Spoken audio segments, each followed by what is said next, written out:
Alrighty, guys. We are live. Hopefully, you can hear me. If so, we'll get going here in just a few.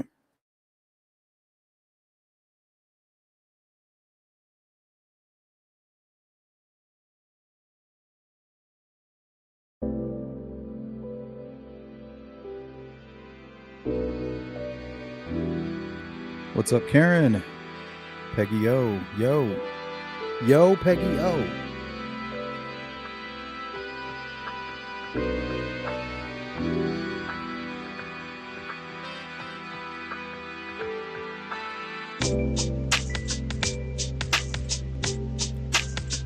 She Warrior. Anything I like? What's up? Hello.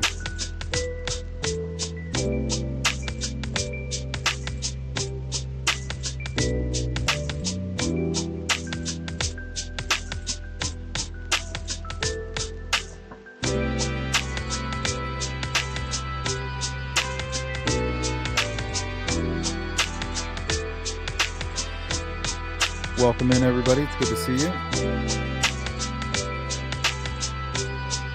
Get going here in about a minute and a half.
JK, what up?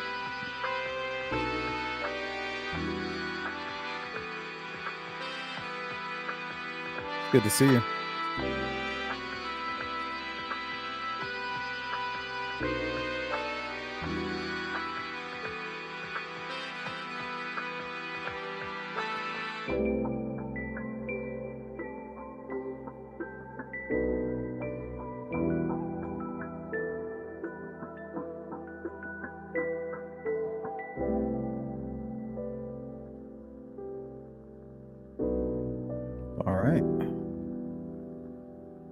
I guess the live stream has officially started.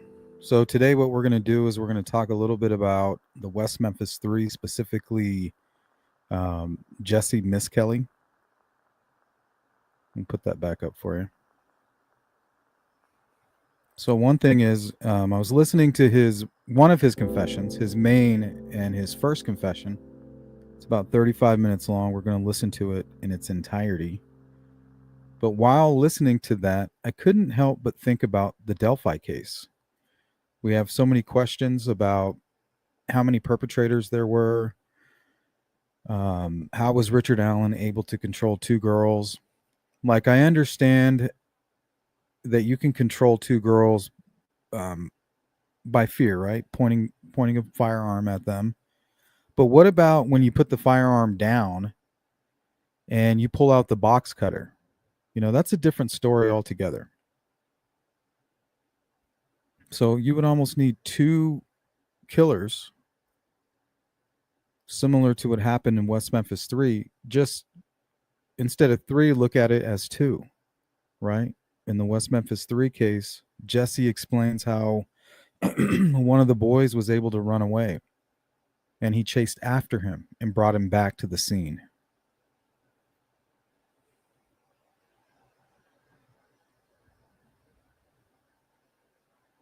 So while we're listening to that, I want you to consider the Delphi details. But also, I believe his confession. So I want to start with that. I believe him. So when you're listening to the disgusting things that he's describing at that crime scene,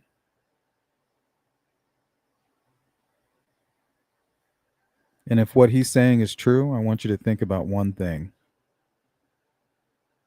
The people that he's talking about in this confession, including himself, who participated in one of the most brutal and heinous crimes that I've ever seen, I want you to think about this one fact. All three of them are right now walking free. So I want you to keep that in mind. And we all know that people like this reoffend. But this time or next time, they're not going to get caught.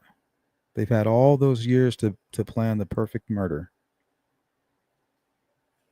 You think Johnny Depp is best friends with Damien because they're both cool? They both like Aleister Crowley? They have something else in common. So we're going to talk about that. We're going to tie that into Delphi. And then we're going to go into the key details of Bryan Kohberger's sentencing hearing in relation to what he did in Idaho.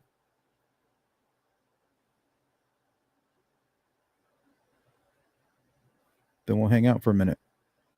We'll also list. We're going to hear from Ethan's parents, Ethan Chafin's parents. They've come public. They went public with a statement, so I think it's important to share that.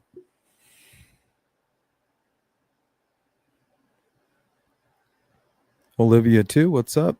Karen, how are you? Cheeks, what up?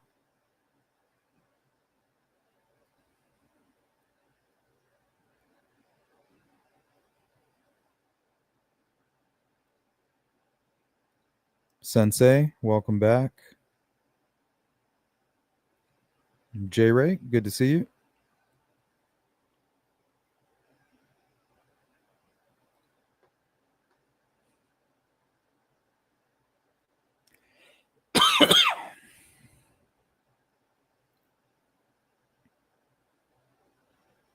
Okay, so the first thing we're going to start with is Jessie Misskelley and his confession. Like I said, it's about 30 minutes long.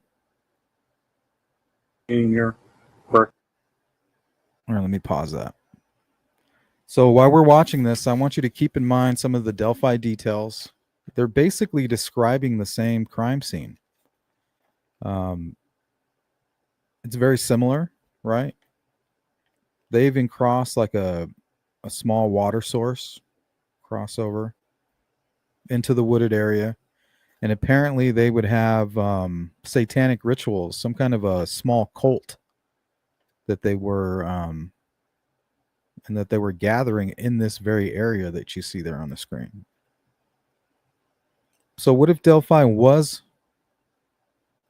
maybe it wasn't a ritual, but the people who committed that murder, Richard Allen and possibly someone else, maybe they participated in rituals prior. Jessie Misskelley, during his confession, talks about how they killed animals and would eat them, specific parts of the animal, and it was even part of an initiation into the cult. And Damien and all of them, they were obsessed with Aleister Crowley. So I think that's what it was some type of a Aleister Crowley cult. So that's what draws people like Johnny Depp to Damien Echols. It's that darkness. That's it. They both know what they have in common. The public doesn't, but they know. Some kind of a ritual.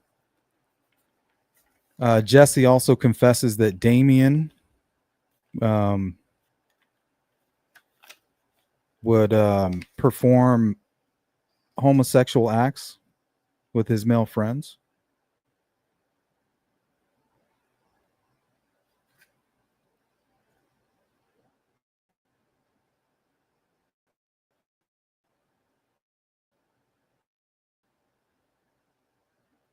And I'm pretty sure he mentions that includes Jason Baldwin, the third perpetrator.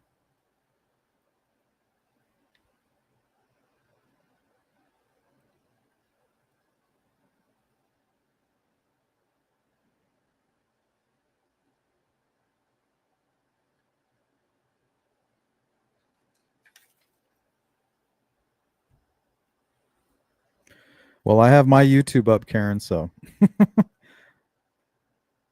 I'm sure you'll find your way back.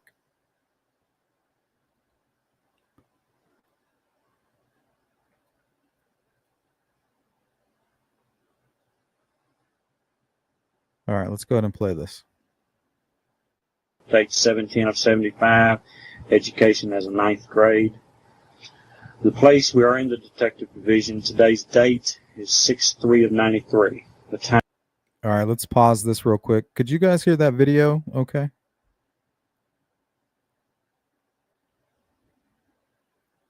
Thanks, J Ray. Yeah, J Ray says you got to leave and come back. Yeah, that was. Try not to be too distracting in the chat. I'm easily distracted. Let's try to keep that to a minimum. All right. Sensei says, yep, we're good to go. Oh, the Red Queen, what's up? Yes, I hear just fine. Perfect. Let's go. Time now is 2:44 p.m. Present in the interview will be Inspector Gary Gitchell and Jessie Misskelley. Jessie, in front of me I have a rights form. It's got your signature at the bottom of it. Is that correct? Your signature? It's kind of interesting. The file number was 666. Did you guys catch that? Yes, sir. Okay. We're informing you that we are Detective Sergeant Mike Allen and Detective Brian Ridge. Now, Detective Sergeant Mike Allen is the one that read this form to you earlier.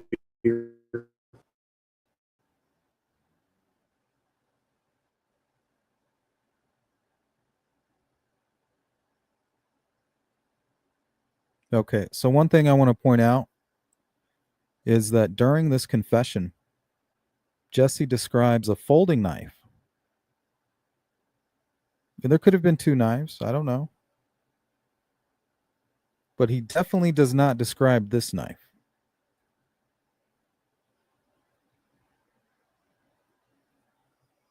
Is that correct? Yes, sir. And I was here when he read it to you. Yes, sir. All right. Police officers of the West Memphis Police Department. We're conducting an investigation for the offense of capital felony murder, which was committed on or about 5/5 of 93. Before we ask you any questions, you must know and understand your legal rights. Therefore, we warn and advise you What's up, Jari? that you have the right to remain silent. Do you understand that? Yes. And those are your initials on the line in front of that statement? Yes, it is. Okay. Anything you say can be used against you in court. Do you understand that? Yes, I do. And those are your initials. Yes, it is. You have the right to talk to a lawyer for advice before we ask you any questions and to have him with you during questioning. You understand that? Yes, I do. And those are your initials. Yes, it is. If you cannot afford a lawyer, one will be appointed for you before any questioning if you wish, at no cost to you. You understand that? Yes, I do. And those are your initials. Yes, it is. If you decide to answer questions now. Oh, and also, all the time and hard work that we put in trying to understand false confessions, that's not what we're hearing right here. I'm hearing a very comfortable, calm Jessie. And I think they said that they interrogated him for about 8 hours, and then the last 45 minutes of that 8 hours was actually recorded. That's really not that long, considering that they probably brought him in early in the morning, you know, beat him up pretty good, told him he could have a lawyer. But you know how they're kind of like slippery. They convince him to stay. A couple hours go by, you know, and then it's lunchtime. So then they go have lunch. After lunch, they come back. They talk for a little while. Maybe the parents come by. A couple bathroom breaks here and there. And then another hour goes by. And then you have the final 45 minutes of recording. That's really not that bad. You know what I mean? It's not really what we've seen in extreme cases of false confessions, where sometimes they even force the suspect to stay the night and remain inside that small building with very limited breaks, very limited food, and a lot of psychological torture and tactics are kind of used against them. That's not really what I'm picking up here. Now, without a lawyer present, you will still have the right to stop answering at any time. You understand that? Yes, I do. Those are your initials. Yes, it is. You're up here of your own free will. What's up, Boston? You came up here to answer some questions, and basically we found out some information during those questions. Is that correct? Yes, I did. Okay. At the bottom of this form is a waiver of rights. It says, I have read this statement of my rights and I understand what my rights are. I am willing to make a statement and answer questions. I do not want a lawyer at this time. I understand and know what I am doing. No promises or threats have been made to me, and no pressure or force has been used against me. Is all that correct? Yes, it is. Okay. See, Jessie also describes about a 6-inch knife, a 6-inch folding knife. Typically, a knife like this, like a K-bar or something that Kohberger used, which is very similar to this. I don't know if his was a 9-inch blade or not. It might have been. But typically, it's described as like a Rambo knife. And that's actually what this was, I believe, with the compass on the bottom.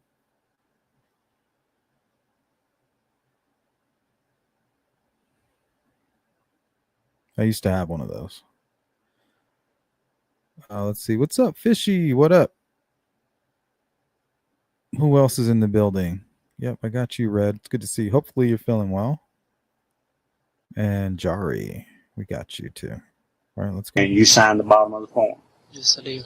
Okay, it's witnessed by Michael Wayne Allen and myself, Detective Brian Ridge.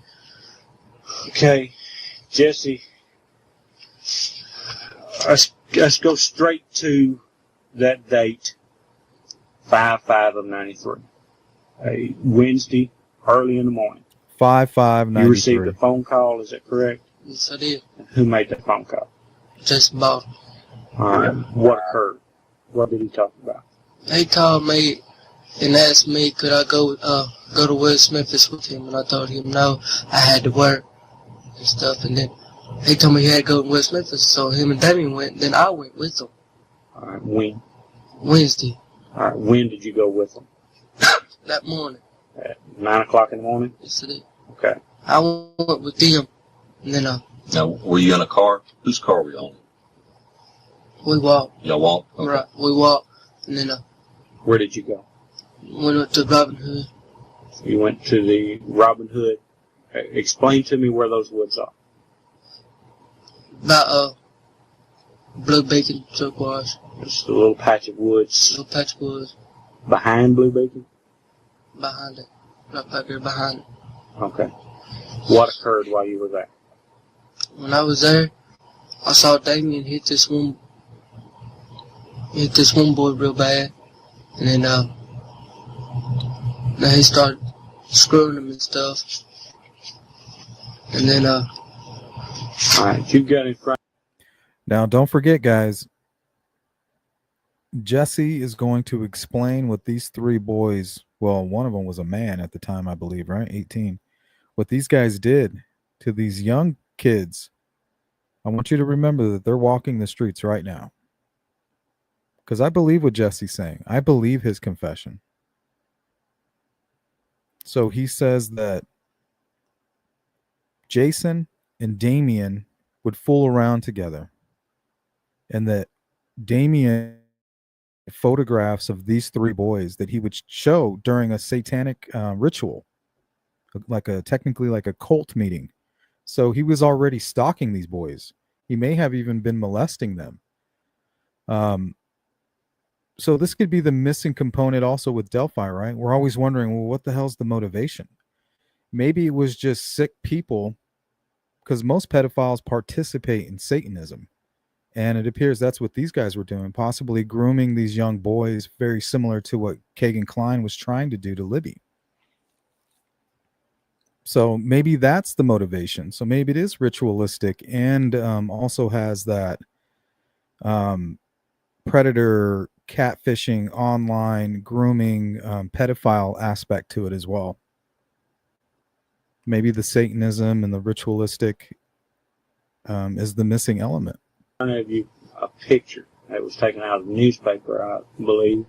It's got three boys. And these are the three boys that were killed on that date in Robin Hood Woods. Okay.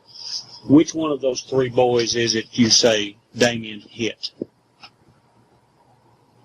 The third picture, which will be...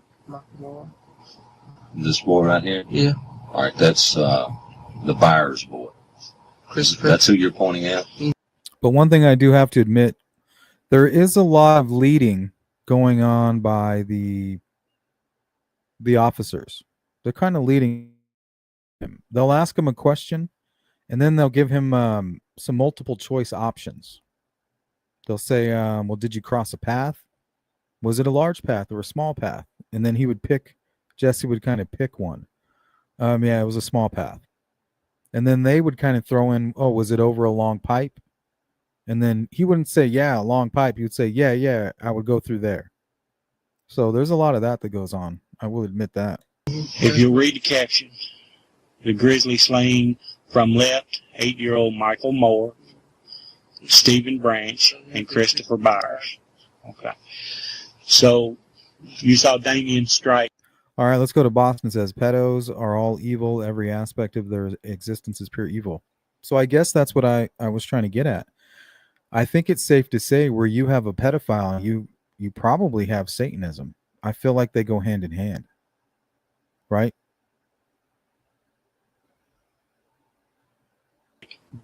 Chris. So I think might be the similarities between West Memphis 3 and Delphi. And might be how it's tied together. Byers in the head. What did he hit him with? He hit him with his fist and bruised him all up real bad. And then Jason turned around and hit Steve Branch. Okay. Cheeks, I think his parents were there. And I think he was able, I think they gave permission to interview him or something like that. I'm pretty sure. And started doing the same thing. Then the other one took off.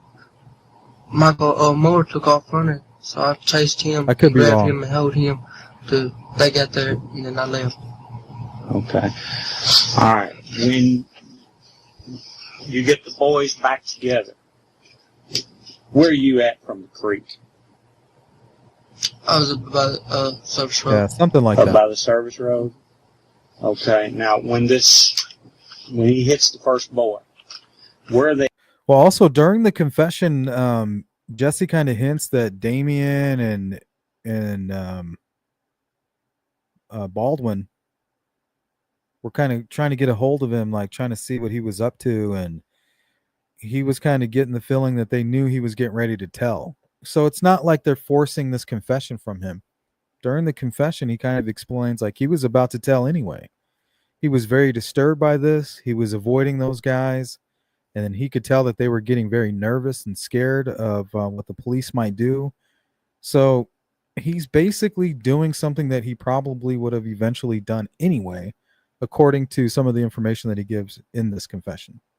At when he hits him? Are you in the woods? You on the side of the big bayou? You out in the field? Where you I at? was in the woods. In the woods.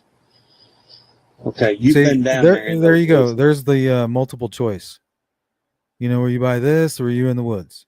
And then he picks, oh, I was in the woods. I'm not comfortable with that. Before. So, Can you describe to me what in those woods, what's the location where you were? Is there a path you go down? I was down a little path. All right, See? where does that path Did you go? see that? It described to me in detail where you go when you go out there. Nothing. Crickets. And then the officer says, is there a path that you go down? Jesse says, yeah, it passed. Or Jessie Misskelley says, yeah, pass. Path. He just quotes him and copies him. It lead out there close to the field, close to the interstate. Okay. Stuff where I was at. All I right. was close by the interstate. When he hits the first boy, and then Jason hits another boy, and one takes off running, And I chased where does he run to? that one, he runs out, going out the park, and I chased him and grabbed him and brought him back. Which way does he go? I mean, does he going back towards where the houses He are? goes Is he back. going to? Okay, so now imagine if it was only 2 perpetrators and 3 boys. And no Jessie Misskelley to go ahead and chase down the boy that got away. What happens? Well, the boy's going to run to the home that's right there. You run across the pipe, you run across a field, and there's houses right there that were occupied at the time. He goes right there, yells at the first civilian that he sees, They call the cops, and they're busted. So I understand when it comes to Delphi, you can control two girls with a gun. But what about when it's time to put the gun down? You have your knife, box cutter, whatever it is, and you didn't tie the girls up. You tied them up here in West Memphis, in this case. But the killer in the Delphi situation didn't, that we know of. So how did one man control two girls when two men couldn't control three boys, even after two of them were tied up? Another person went and had to assist and chase down the person that the one killer was able to control, right? He can control one at a time. Well, that leaves one victim left. They're going to take off running. Blue bacon? Is he going out towards the field? Where's he running to? What's up, Eric Jones? Towards the houses. Where the pipe is that goes across the water? Yeah. Okay. He run up See, there. why is he describing it to I him? called him and brought him back. And then I took off. Okay. Well, you came back a little bit later, and all three boys are tied. Mm-hmm. Is that right? And then I took off and went home. All right. Have they got their clothes on when you saw them tied? They had them off. They had already gotten them off. When he first hit the boy, when Damien first hit the first boy.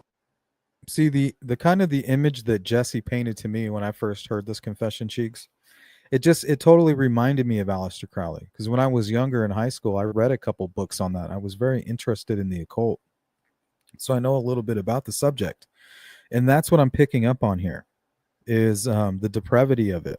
Aleister Crowley he was rebelling against God.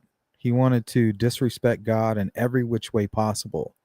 That's why he indulged in black magic. He indulged in homosexuality, probably bestiality, pedophilia.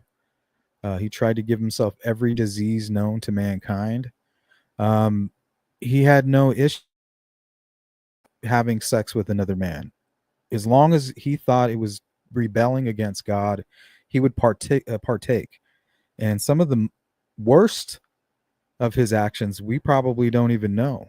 They probably so secretive because they probably involve a lot of powerful people. But that's what Damien is trying to partake in. And that's what Jessie is kind of describing here in the confession about this cult behavior and how Damien and Jason are having homosexual relations with each other and then probably grooming these three young boys.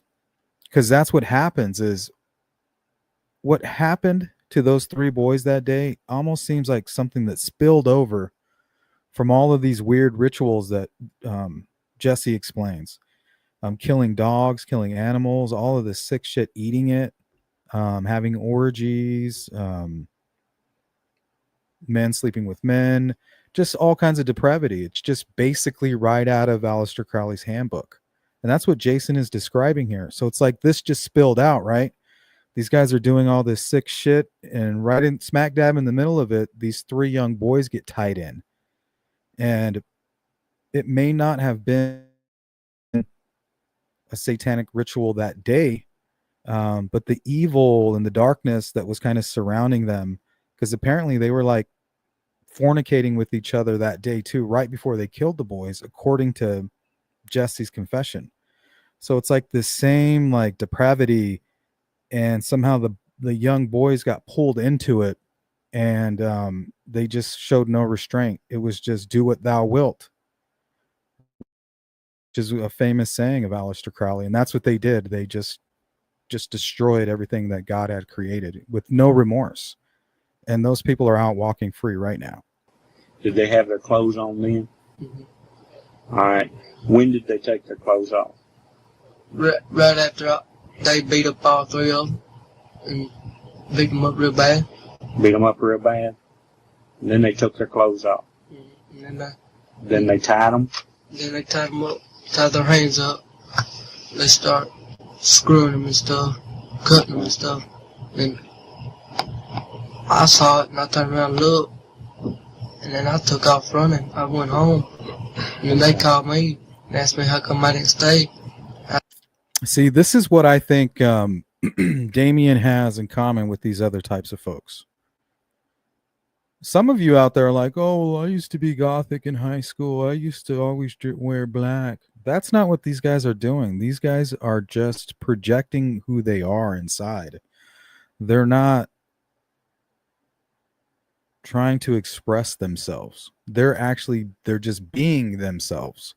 You know, they're not hanging out with a group of stoner / gothic kids. That's not what this is about. It's not wearing Metallica t-shirts and listening to metal music. These guys were really doing the worst of the worst.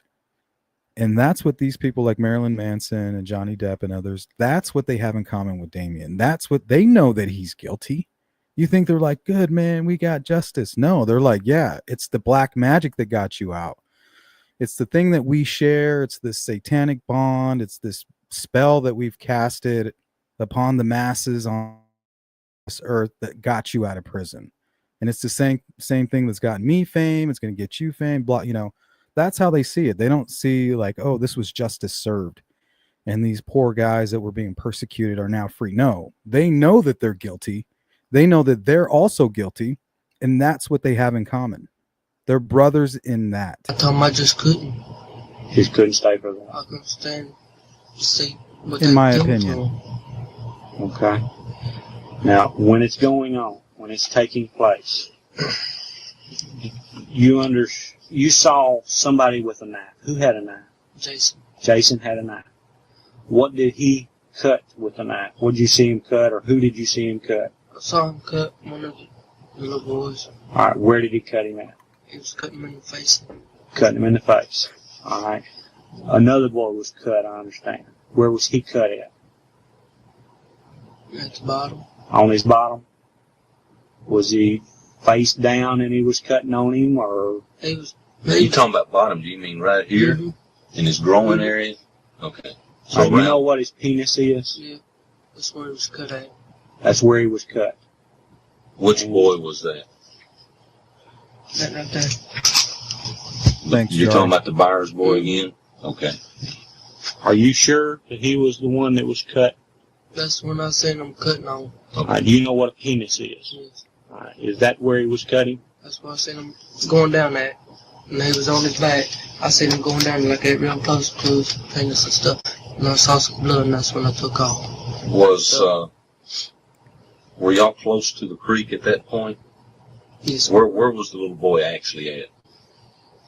He was close. About. All right, you know where the bayou is. Right. All right, and you know where the little creek is that goes out to the expressway. And doesn't have a lot of water in it, but it's got some water in it, and it's flowing through there. Which side of that creek were you on? Were you on the Memphis side of the creek, or were you on the Blue Beacon side? He gets very specific right here. On the Blue Beacon. So there's like a tall bank. Where were you at on that bank? I was standing up at the top. Right, where were they at? They was at the bottom. On which side? The Memphis side. They were on the Memphis side. I was on the... All right, we're going to correct that even further. That's the east side. Memphis side is the east side. You were standing at the top of the bank on the west side. Were you looking down at... Okay, just real quick. If what Jessie Misskelley is saying is true, and if what he's describing is true, I just want you guys to take a second to think about this. The men who perpetrated this crime against those young boys are walking free amongst us right now. Now, do you truly believe that they're never going to do anything again, ever? Or are they just going to not get caught the next time? What do you think? What was going on? I was looking down. After I seen all that, I took off. Okay. And when you left, did you hear any more hollering or anything? What's up, Clyborg? All right. You went home. And about what time was it that all this was taking place? They called me about... I'm not saying when they called you. I'm saying what time was it that you were actually there in the park? I was at about 12. About noon? Okay. Was it after school? Had let out? I didn't go to school. What, these other boys? No, they skipped school. They skipped school. Okay, this is a part that I struggle with. And I think this is a part of the story that Jason and Damien kept from Jessie. This is part of... See, I think Jason and Damien did a lot more scheming together. You know, that's why they're sleeping together, fornicating. They're in this, you know, into this Aleister Crowley stuff. You know, they're deep in it. They're all about it. They don't give a shit about nothing. They both had girlfriends. They didn't care. It wasn't even about that. They were literally living that Aleister Crowley lifestyle. But what Jessie I think he was left out of the loop when it came to the grooming of it all. He keeps saying, I don't know what these boys were up to. I don't know what they were up to. They were skipping school. They were going somewhere. This is where they were going. Somehow they were groomed by Jason and Damien to skip school and go there that day. But Jessie Misskelley, he has no clue about that part of it. You know, I feel like he's the Richard Allen. I feel like he's the Richard Allen of it all. You know, kind of left out of the loop a little bit. Or maybe he's the Kagan Klein of it all.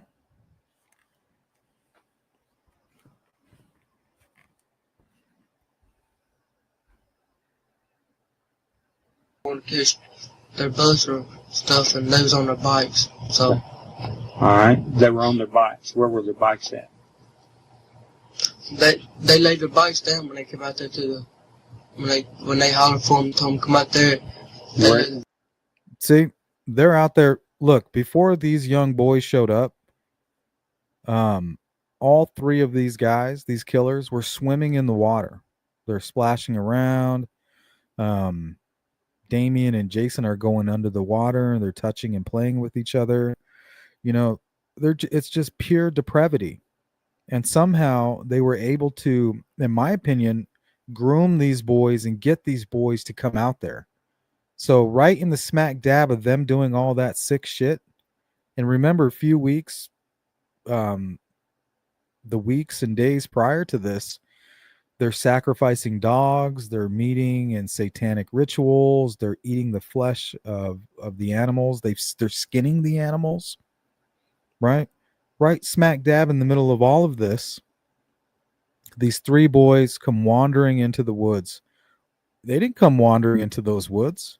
They skipped school for a reason. And Damien and Jason, I think, are that reason. That's why he had photographs of them prior. Jason said he showed it to him during a satanic meeting. That's why. They were being groomed. It's not just a coincidence. Where did they lay their bikes down? That's what I'm asking. I don't know where they laid their bikes at down there. Because I was behind Damien and them. Way behind them. Okay. When they Okay, what about Evansdale? These boys, they just lay the bike down. They lay their bikes down. Nobody planted them. Eventually they got staged in the water, right? They got thrown and discarded and hidden in the water. But according to Jessie, when the young boys first showed up to the scene, they laid their bikes down on the ground. In the Evansdale case, they just set the bikes against the fence. And then they walked. The only difference in the West Memphis 3 case is after they were killed, the killers came back and tried to hide the bikes. Whoever took Elizabeth and Lyric, they didn't come back and bother with the bikes. But there is a small wooded area near where their bikes were. So maybe it's possible, park your bikes. There was kind of an opening in the fence where you can kind of go into this wooded area. They could have got taken right there. Very similar to what happened here. Lured, right? Lured to an area. These boys laid their bikes down on their own. The only difference is later on they were discarded, but very similar to Evansdale. The bikes are just simply placed there. They know they're killers, and they walk right on over into the wooded area where they're hidden, and then that's when the reality of it comes to light. When I seen the boys. The little boys came on over. Mm-hmm. Had Damien seen these boys before? Yes. Has he done things with them before? Or has he just been watching them? Has he had sex with them before? Has he ever had sex with any of them before? No, he's been watching them. He's been watching them. You mentioned earlier that... See, right there, he says he's been watching them. I don't know about the sex stuff, but he's been watching them. And then he's going to explain how he showed him a photograph. But I think this is the part that Jessie wasn't aware of. He wasn't aware of the fact that Damien and Jason were having sex. He wasn't aware that they were most likely molesting these young boys or luring them, specifically there, because this could be a ritual. When it comes to Aleister Crowley, he was into a lot of what was referred to as sex magic. So all this violence and all of this other shit, really, it's all just an excuse to kind of act out all your hatred towards God. That's all Aleister Crowley was doing. And that's what evil is. At one of the meetings you went to with this cult thing, they had some pictures. Describe those pictures for me. It had some houses, the trees and stuff. Okay. Had somebody taken pictures of these boys? Mm-hmm. Were they in the houses or were they in these trees when they took? I wonder if the photograph may have been used in a ritual beforehand. Maybe they took the photograph and did like some voodoo on it, and then began planning this. Because I believe that's what this was some kind of satanic ritual through an Aleister Crowley lens. It was almost like they were trying to do their best Aleister Crowley impression, but go 10 times further. Those pictures? David, at the houses. At the houses. Did they take like one picture of one boy? It was in a group. Always three? It was a group of pictures of three. All three of them. All three of them would generally be together. Mm-hmm. How many? Okay, so he had a photograph of all three, if what Jason is saying is true. So that means that at one point, I think Damien and Jason, I think they plotted this together. They got all three of the victims together and snapped a photograph. Why would they do that? How many pictures did you see altogether? I just saw one. Okay. And it had these same three boys in it? Mm-hmm. You're certain of that? Mm-hmm. Okay. Now, did you say the boys skipped school that day? These little boys did? Mm-hmm. Are you sure? They was going somewhere, and See, he's like, yeah, they skipped school. I thought they were going to catch their bus, and it's right then and there he kind of realizes, well, it was too late for the bus. Well, they were going somewhere. They weren't going anywhere. Damien had that photo because he was grooming those boys. That's the only explanation. They skipped school because Damien lured them out there. He lured them. I don't know what he told them. I don't know what he said, but he lured those boys out there.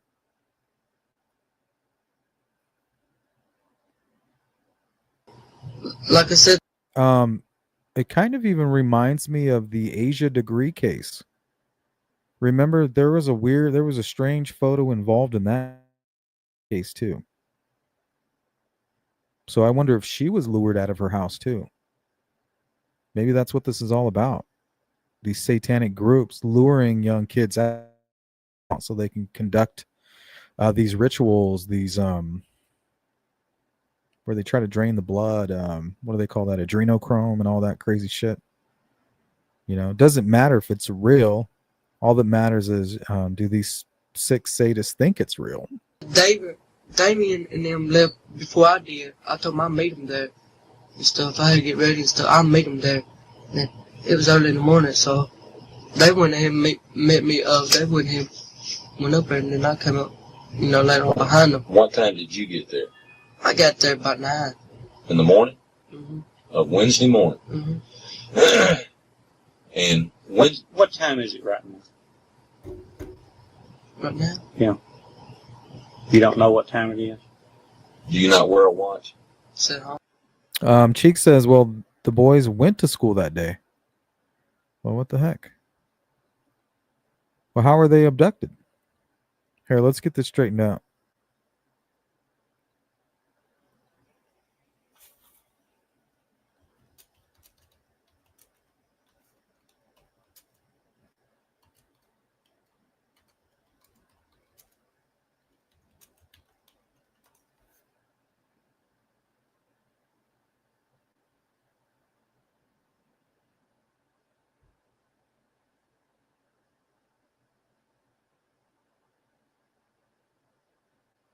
Okay, yeah, it says after school hours.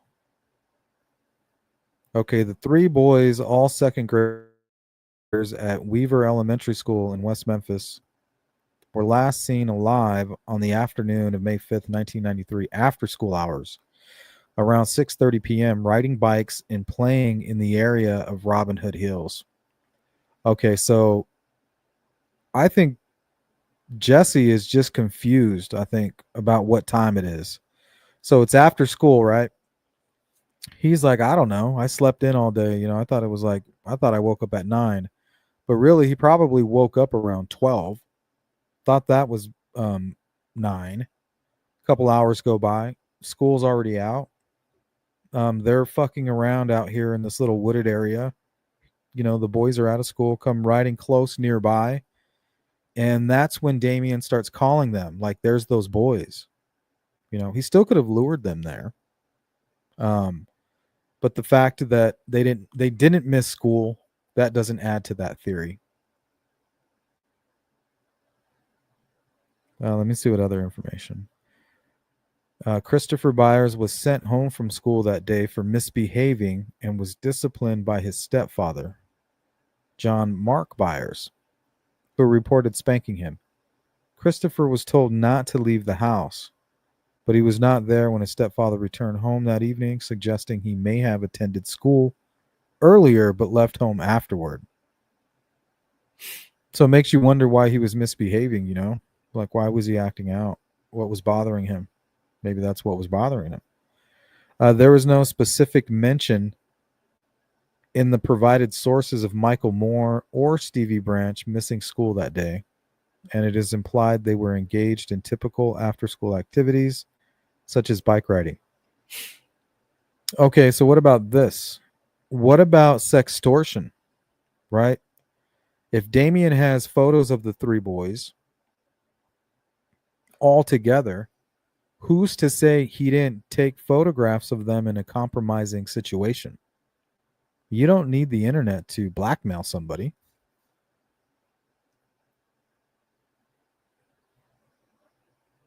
So maybe that's why he was acting out. He couldn't tell anybody. If he did, Damien threatened to show it to his parents.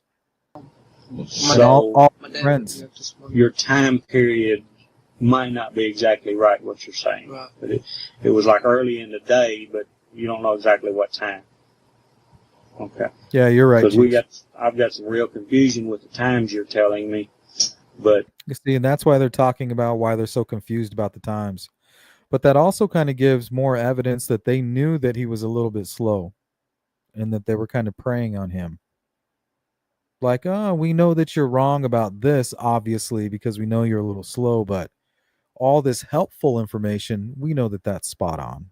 It's a little bit cherry picking, but when it comes to the confession, he's cool, he's calm, and a lot of times he gives specifics, and they don't hold his hand, they don't lead him. The majority of the time, he's giving a very clear description of what happened. now, this 9 o'clock in the evening call that you've got, explain that to me. Well, after all the stuff happened that night that they done it. Okay. I went home about noon. Then they called me at Okay. 9 o'clock that night. They called me. Okay. So he may have absolutely no perception of time, is what it seems like. And what did they tell you on the telephone? They asked me how come I left so early and stuff. And I told them I couldn't stand there watching it no more, so I had to do something to get out of there. Okay. Who called you? Jason. And you mentioned you heard some voice in the background. I heard some Damien. And what else? I think you said that he made the call from his house. He made a call from his house, and Damien was hollering in the background and said, we done it, we done it. What we gonna do if somebody saw us? What we gonna do? See, that stuff right there is very specific. And there was no coaching going on involved, was involved there. It's almost like he's reliving it. You know, he's going into his memory bank and he's kind of just explaining how he's remembering it, but very vividly. Okay. Now, the knives. Was there one knife, two knives? Was your knife there? Did somebody take you and use your knife? Do you have a knife? I got one knife. Where is it at? It's at home. Okay. The knife that you said Jason was using, where is it? I don't know what he done with it, because after I left, then that's when I don't know what they done with it. After I left, I don't know what they He done didn't with tell it. you he hid it somewhere? So I got a feeling here. You're not quite telling me everything. Now we are recording everything. So this is very, very important to tell us the entire truth. If you were there the whole time, then tell us you were there the whole time. Don't leave anything out. This is very, very important. Now just tell us the truth. I was there till they tied him up. And then that's when I left, after they tied him up. So I wonder if they only involved Jessie because he was part of the cult. You know, if he snitched on them, they would tell everybody that he was part of the satanic cult and that he was sacrificing dogs and skinning dogs and eating dogs and doing things like that. So I wonder if they recruited him for this specific crime because there was 3 boys. They're like, well, there's 3 boys. In order for us to be able to control them, we're going to need to bring Jessie. We can trust him because we know he's as sick as we are. But really, maybe he's not. You know, maybe he thought it was fucked up, but he wasn't really all in. You know, he was already at his wit's end with the dogs and all of that stuff. Maybe, you know, I don't know how to explain it. I mean, I don't know how you can get involved in any of that anyway. But I feel like he's somebody that is easily manipulated. I left. But you saw him cutting on the boys. I saw him cutting on them. And then So what else left is there after that? They laid the knives down beside them, and I saw them tying them up, and then that's when I left. What's up, Stephanie? Were the boys conscious or were they They was unconscious then. unconscious? And then after I left, they done more. They done more. They started screwing them again. Okay. How were they screwing them when you saw them? Jason stuck his in one of them's mouth, and Damien was screwing one of them up the ass and stuff. Okay. Alright, and the one that they were cutting the penis off of, did any of them? Okay. Just a quick reminder. If what Jessie is saying is true, and that Damien Echols and Jason Baldwin committed these murders, I just want you to stop and remember this. These men are right now walking the streets free. We know people like this will always reoffend, especially pedophiles. These guys have had a real long time to think about what they would do if they ever had the opportunity to do this kind of crime again. And they did it because it was fun. They did it because they were serving their God. Right? Everything's flipped upside down. Things that we think are good, think about the opposite. That's their good. Everything's a bizarro, upside down world with them because they hate God. It's all like a rebellion, trying to smack, like a smack to the face, God smack. or cutting the penis or whatever was being done, did they have sex with him at all? No. Did either one of them? Jason did. Jason did. Jason was screwing him while Damien stuck his in his mouth and that little boy's mouth. Okay. How did he have sex with that one? This is the original one, He was holding him down, right? And Jason had his legs up in the air and that little boy was kicking. Saying, see those details right there. Like that. Okay. He had his legs up in the air. All right. Okay. So what Jessie remembers is the legs kicking. But when they stumbled upon the crime scene, the boys were hogtied with their legs behind. That explains why, right? Cause and effect. Kind of like they were learning on the go. Well, how can I accomplish my sex magic, my Aleister Crowley sex magic, if this kid keeps kicking me in the face? Well, I'll tie them. So the way that they were tied kind of explains this. It all ties together. The homosexuality behavior between Damien and Jason, when I don't believe that they're homosexual. It was just part of the depravity. The Aleister Crowley, we'll take it as far as we can. How sick can we get? How hard can we smack God in the face with our behavior? And that kind of ties into what happened at this crime scene by selecting boys, by what they did to the boys. It's like the most depraved thing you can think of, as far as harming another human being. Oh shit, I hit the wrong thing. Hold on. Okay. I went home about noon, then they called me. Okay. How were they screwing them when you saw them? When they knocked them down and stuff, they can hold their arms and stuff and hold them down like where he couldn't raise up. And the other one pick his legs up. Okay. So they had them under control.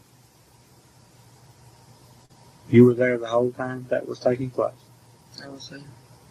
Okay. One of them was cut on the face real bad. Is that what you said? Mm-hmm. And one of them was being cut on his penis. Yes. All right. Did anyone use a stick and hit the boys with? Damien had kind of a big old stick when he hit that first one. After he hit him with his fist, knocked him down, then he got him a big old stick and hit him. What did the stick look like? I mean, was it like a big log like that, or is it a stick? I'll say it was about that big around. I'll say about that long.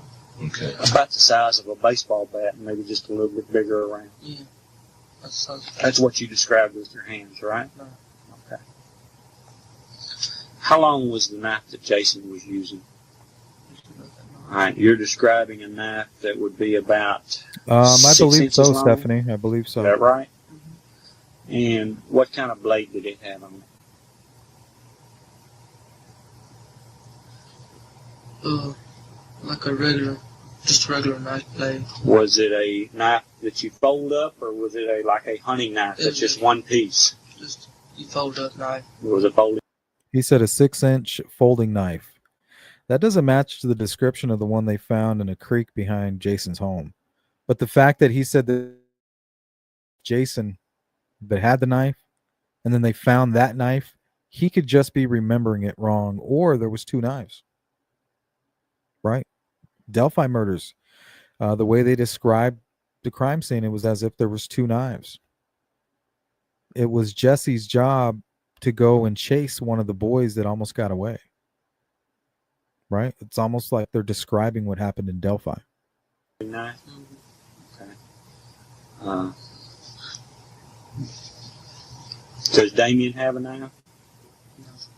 He doesn't have one? He didn't have one that He night? didn't have one that night. Did he borrow yours? No, he borrowed mine. Okay. Did they have a briefcase with them? Mm-hmm.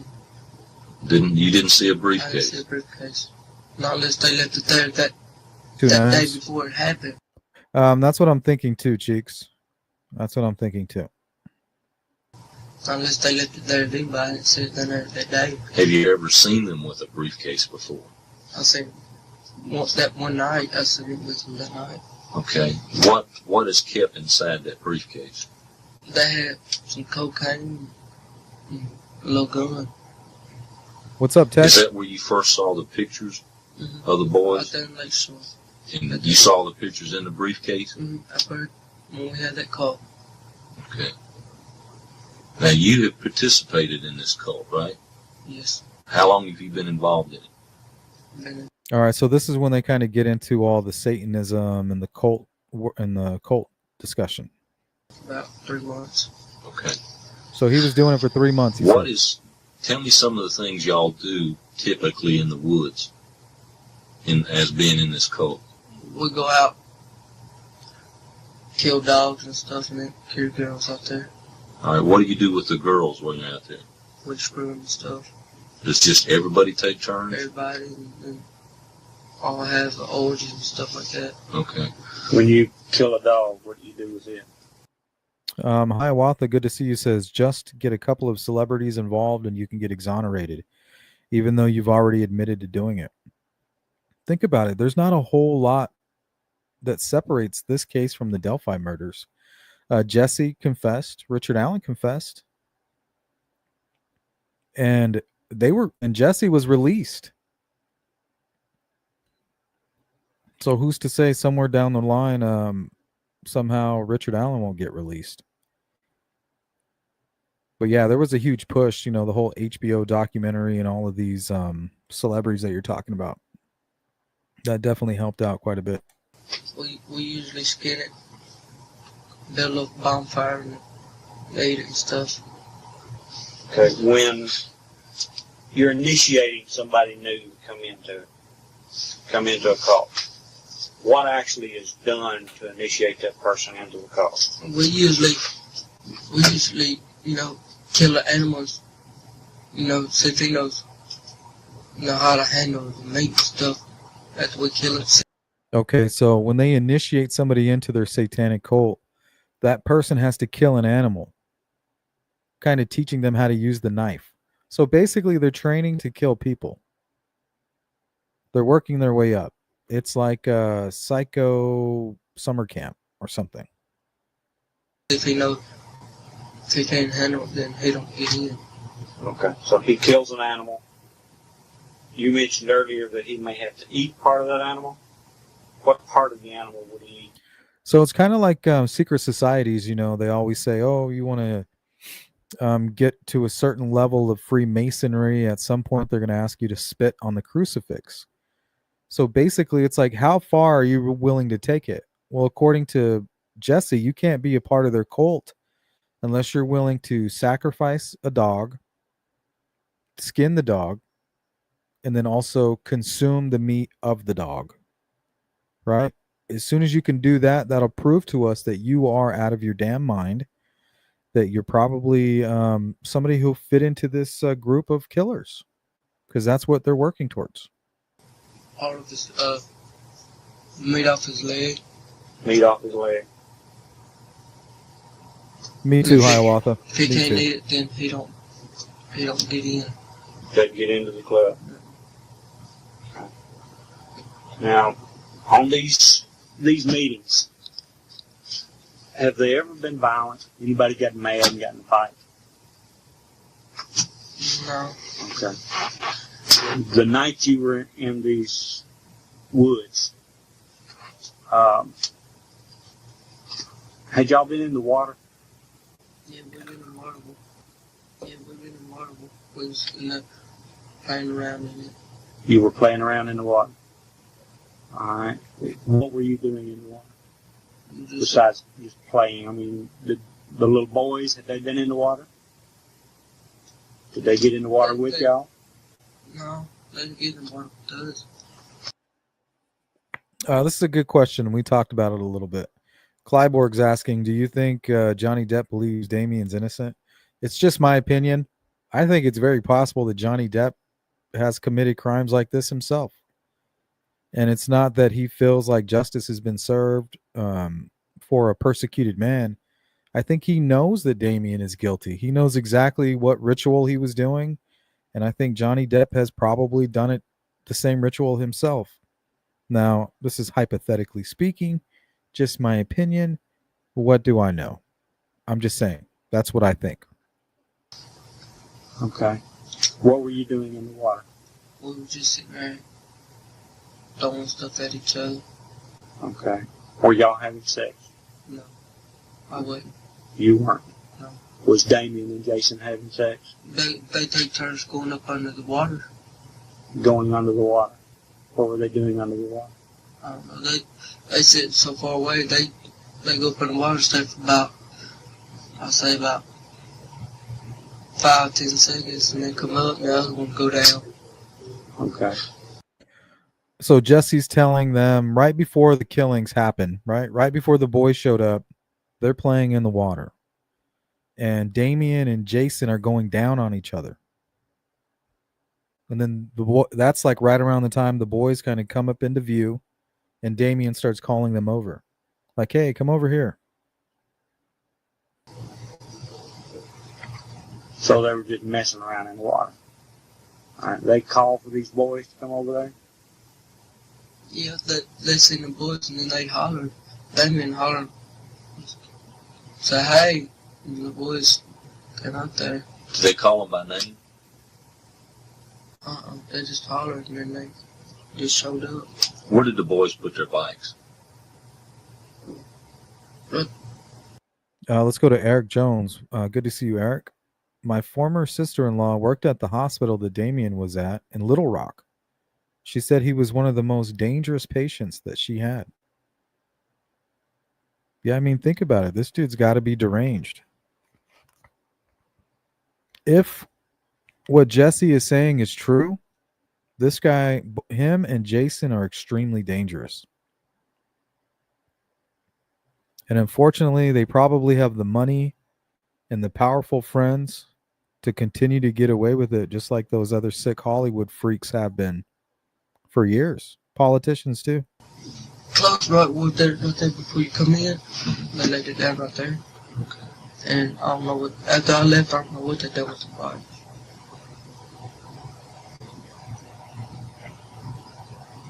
You didn't do anything to the bikes at all? Yep. Bobbing for Are you wieners. sure? Positive. You didn't touch the bikes? Didn't touch them. All right. You've been back to this place since that murder, since it took time to place. What did you do while you were there? Now, be truthful. I sit down there. I just sit there after what they did to the boys. I just... Okay.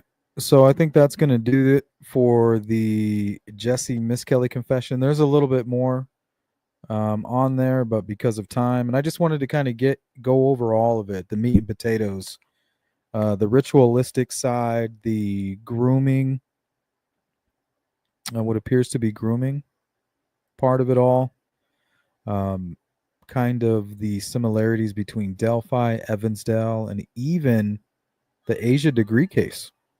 You know, we always wonder, what's that photograph about? Why, what's motivating these young children to go where they're going? In Evansdale, it appears like they were being motivated to go there, and the bikes were simply placed, right? In the West Memphis 3 case, the boys simply lay their bikes down and go see what's going on in the woods. There's a lot of similarities. And with Asia, what's she doing with that photograph? And why did she leave that night? It's as if somebody's luring her out. Well, what's the purpose of luring them out? For Satanism and because they're pedophiles. That's why.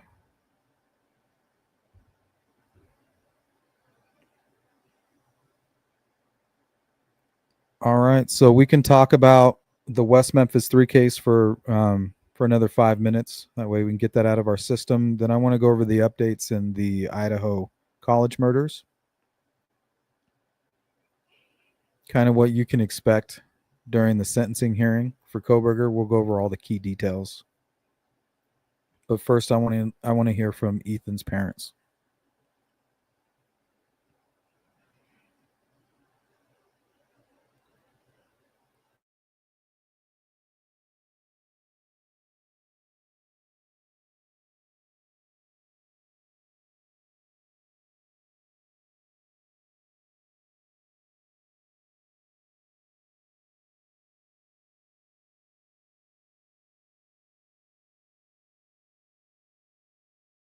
You have to remember, CJK, some people are susceptible to the manipulation of psychopaths.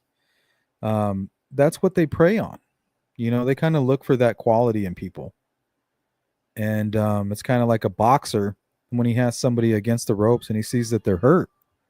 They pounce. They're looking for that knockout. So when these deviants, these sadistic, violent psychopaths see that same characteristic in people, they pounce. That's why we have hybristophilia, why we have people supporting people like Bryan Kohberger, right? The pro burgers. I mean, even after he's confessed, they still support him because there's part of them that knows he's guilty, and that's really the part that they like. That's the part that their darker side is relating to.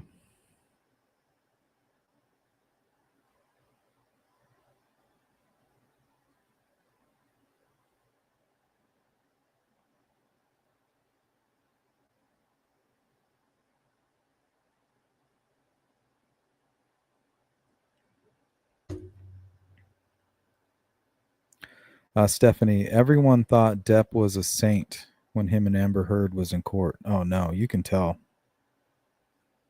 We're talking like real life vampires. Hiawatha probably had a big satanic rock star ritual for them when they got out. I bet you they did. Taught them like, hey, this is how you do it. This is how you don't get caught. This is how we've been doing it. Come be with us. You've proven yourself. They premeditated the murders too if they discussed harming the boys. Well, Olivia, Jessie said they had a photograph of these three boys together. So I'm wondering if they had that photo of them together, it must have been taken by Jason or Damien. So maybe they took other photographs of these boys in inappropriate positions, compromised positions.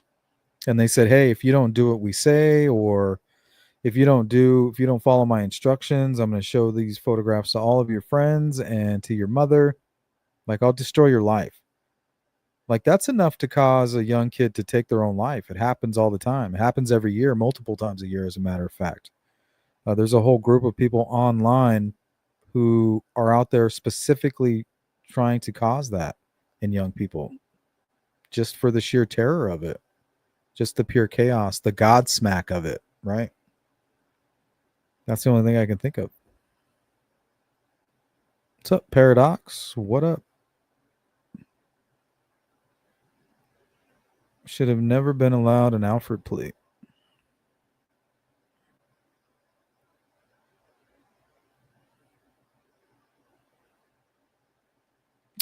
Boston, you used the word had. What if the truth is have? What if they still have this evil?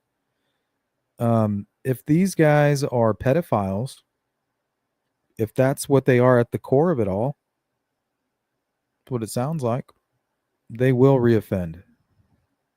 It's just something they do. Whatever it is inside them that causes them to become a pedophile is the same thing that causes them to reoffend. Like, what would make anybody stick their hand in an alligator's mouth? Because that's what turns them on. So if they're going to do something that potentially could destroy their entire life, they got to have some kind of compulsion, some kind of uncontrollable urge behind it. That doesn't just go away.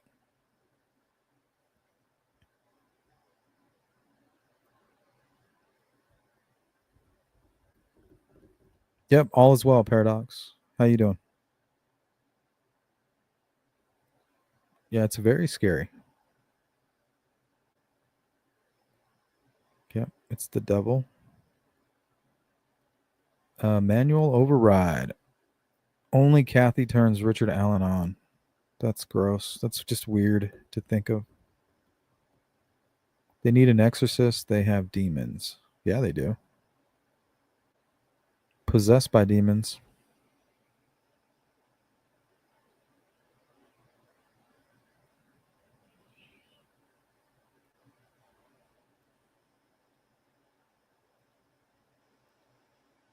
All right. So we discussed West Memphis 3. We talked a little bit about Delphi, even Evansdale, Asia Degree. I think we can learn a lot about what happened West Memphis 3 in West Memphis to those three boys. If what Jessie is saying is true, if what he's saying is true, the implications are terrifying, right? These men are walking free. There's a pedophile element to it all. We know they reoffend. They have very powerful friends. All of these friends seem like the weird satanic Hollywood elite. To me, that just tells me they have protection, and they're just reoffending under that protection. It's not a good thought. But we are going to transition over to the Idaho murders and the updates going on with Bryan Kohberger. Some of the key details here. So July 23rd, 2025 at 9 a.m. Mountain Time, the courthouse will be open at 7:30 a.m. for public access, with the courtroom opening approximately 15 minutes before the hearing begins. And we will be live, guys, about an hour before this. So at about 8:30 my time, which is 7:30 their time there at the courthouse, we will be live and we'll be covering this all. So go hit the bell icon right now so that you can get all those notifications. So it'll be in Ada County Courthouse, Boise, Idaho. Public seating is on the first come, first served basis until the courtroom is full. An overflow room with a live stream will be available for additional attendees. That must be fun, right? Make the B team.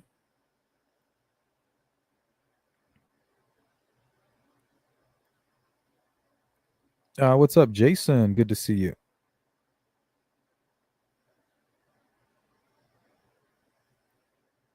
Tony, what's up? Been so busy. Glad to catch a stream. Good to see you. Dun, dun, dun, dun. Okay, the State District Judge Stephen Hippler will preside over the sentencing. As part of a plea agreement, Kohberger is expected to receive 4 consecutive life sentences without the possibility of parole for the 4 counts of first-degree murder, a maximum of 10 years for the burglary charge, to run consecutively with the murder sentences. Kohberger has waived his right to appeal the plea or sentence and cannot seek leniency or reconsideration. So he could still get the death penalty, I think. If the judge, I don't know, maybe, I don't know. Unless it's part of the plea, I think the judge can do what they want. I'm not sure. The victims' families will have the opportunity to deliver impact statements during the sentencing hearing. Prosecutor Bill Thompson noted that numerous victims and those who share unique perspectives wish to speak, indicating significant participation from the families. So we're going to be hearing a lot from the victims' families during the sentencing hearing. And I'm glad they finally have the courage to speak. That's good to see, right? That's what this is all about. Making them whole again, or somewhat as whole as they can be. Kohberger may be given the chance to address the court, which is standard in sentencing hearings. It remains unclear whether he will choose to speak or provide insight into the motives or actions, as he was not required to give a detailed confession during the plea hearing. So if he's trying to be anything like the bind, torture, kill serial killer Dennis Rader, he will give a full confession or some kind of detailed statement to solidify his place in history, which I believe is part of his game plan. Judge Hippler has emphasized maintaining decorum, previously requesting no outbursts during the plea hearing. An amended order governing courtroom conduct has been issued for the case. The hearing will be live streamed in an overflow room at the courthouse for those unable to secure a seat. The public has been warned against contacting the judge's chambers to influence decisions. Yeah, that was crazy to hear that during the last hearing. He's like, stop calling my office, stop threatening my staff. Like, It doesn't work. Not only does it not work, it's illegal, and we're pursuing you now. Okay, so let's go ahead and hear from Ethan's parents, and then we're going to go ahead and get out of here. In Mogan, all University of Idaho students were brutally stabbed to death in November 2022 by Bryan Kohberger. Earlier this month, the former criminology student pled guilty to the murders in a plea deal that took the death penalty off the table. He's now expected to spend life in prison without parole. I think our initial response was like an eye for an eye. But then we've spent a ton of time talking about it with prosecutors. And for us, we always felt like this was a better deal. I mean, he gets put away and there's no appeal system to it. And there were so many kids. Yeah, it's like they took the rage and the anger out of it all, right? So this really helped me kind of process it, watching the courage and strength from these two. It made it easier for me to process everything. So, they're not taking any of that burden. They didn't accept any of that anger, and they're not taking any responsibility for what he did. It's something that he did. Life goes on. It can't be undone. As long as he can't hurt another family, it seems like they're good. Including our own that had been subpoenaed, that no longer have this hanging over their heads. I mean, we just all get to go live our life. There are some family members who feel like this plea deal now means that Bryan Kohberger won't face the highest form of punishment. Everybody's entitled to grieve and feel how they want. Yeah, it's just not how we feel. He's going to get what's coming to him. I really don't care what happens to him. Yeah, see, he kind of muttered that under his breath, but that's the way I feel too. No matter what, he's going to get what's coming to him. And we all are. We are all going to get what's coming to us, what we have coming. The guy, he's off the streets and he can't hurt any more kids. And that's the most important That's the most important thing. Mm-hmm. At the plea hearing, the Chapins saw their son's killer in person for the first time. Yes. It was cold and calculated and weirdly like an automated phone message. Yes. I mean, it was just like you expected some, I don't know. There's just no. See, they're trying to describe something that we deal with on this channel quite often, which is a psychopath. They're like, man, we don't understand. Our life has been flipped upside down, and here we are with the person responsible, and we can't get him to flinch one bit. I mean, he didn't even budge at all. So for them, this is kind of new. They're like, what are we observing here? But here at the Sleuth Intuition channel and with the Sleuth crew, we know exactly what we're looking at, right? We know exactly what Bryan Kohberger is. They're shocked by it, but we've seen remorse, it before. Emotion, something, and there was zero. Did you kill and murder Ethan Chapin, a human being? Yes. Did you do that willfully, unlawfully, deliberately, with premeditation and malice aforethought? Yes. When they have to read through the charges, Thanks, Jerry. It's like, oh. Yeah, remember, guys, if you can't hit the Cash App button, just simply hit the like. And if you're feeling extra froggy, go share the video. Oh, here we go. I had to take a little.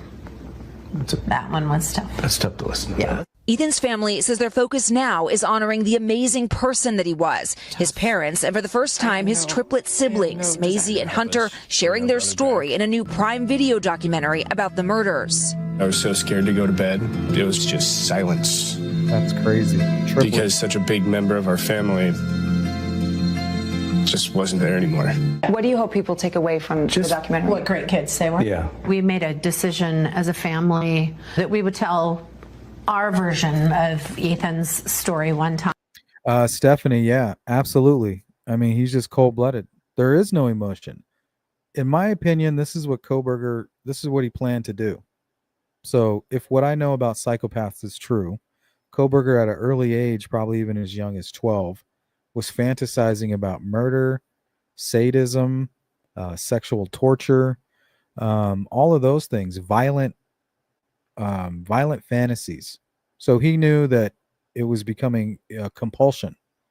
So he told himself, well, eventually I can't control this demon, because most serial killers and killers like Bryan Kohberger all talk about being possessed by something. Some of them say it's a demon, but really it could be something psychological, right? Or it could literally physically be a possession. I mean, what else could explain this type of darkness, right? Well, they all explain having it. Dexter, the dark passenger. Well, at some point they can't control it. They know, well, if I lose control, I'm going to commit a murder and I'm going to end up in prison. So that explains basically Bryan Kohberger's entire life's path.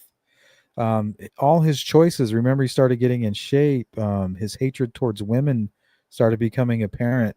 Started learning criminology, started educating himself for the very moment that he's living in right now, which is going through this process, eventually pushing it to the point where all he has to do is ask for them to get rid of the death penalty. He'll waive his right to an appeal. And this was all something that was part of his plan. He's living his life's plan. He knew that he was going to end up in prison. He knew he would be there eventually. The sad, crazy thing is, who was going to win that lottery? The psychopath lottery. And that's what terrifies me. That's what this channel is all about, is trying to see those red flags and not participate in this lottery, not to become a statistic. And right now, I haven't found any answer for that. How not to get struck by that lightning, how not to get eaten by that shark, which is a sadistic killer. He was an amazing kid, and it's reflected in that. The Chapins also started a foundation, Ethan's Smile, to spread his joy, so far providing more than $100,000 in scholarships to nearly 90 students. The family finding ways to feel Ethan's presence. We put Ethan's ashes into it. And make sure he's never forgotten. We all went and got tattoos. This was him, a note he wrote, like, that's a good one. I like that. Probably was in the fourth grade. Every morning, they talk to him. You tell him what's going on in life. Yeah. Yeah. He's missed. I miss you, dude. Yeah. But that's how I start my day every day. Big and small strength. Ways to honor Ethan's memory. You could just I see have him it. where I need him, in my mind, in my heart, in my soul. My goodness, those parents, they're clearly special people, Liz.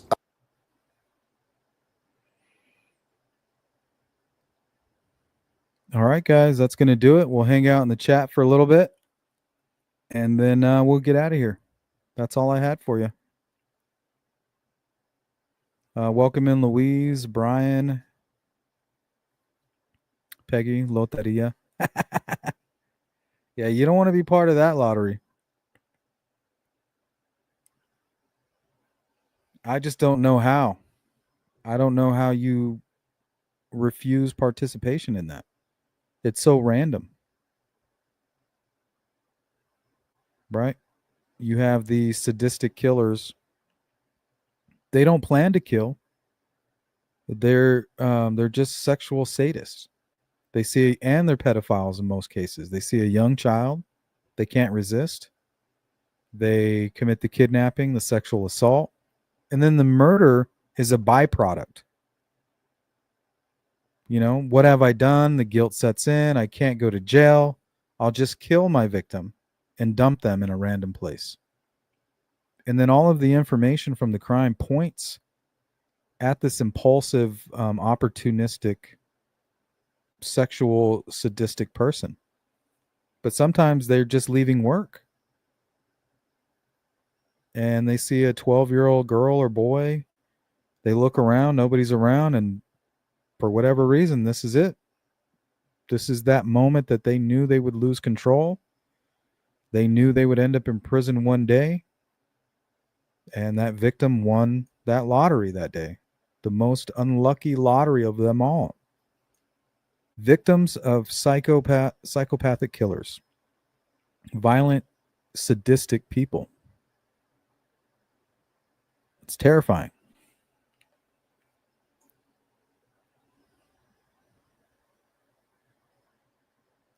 You think you'll see it coming, but no, they never do. We wouldn't tell these stories if everybody was able to see it coming.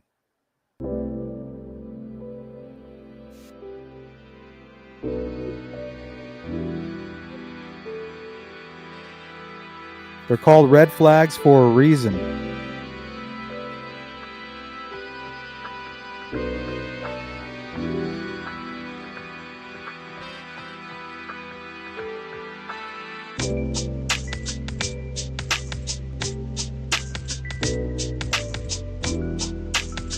Thank you guys for joining me.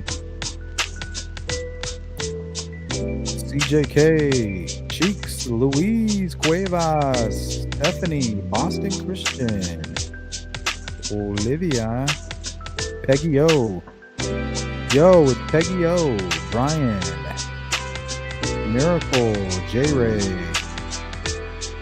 and everybody else.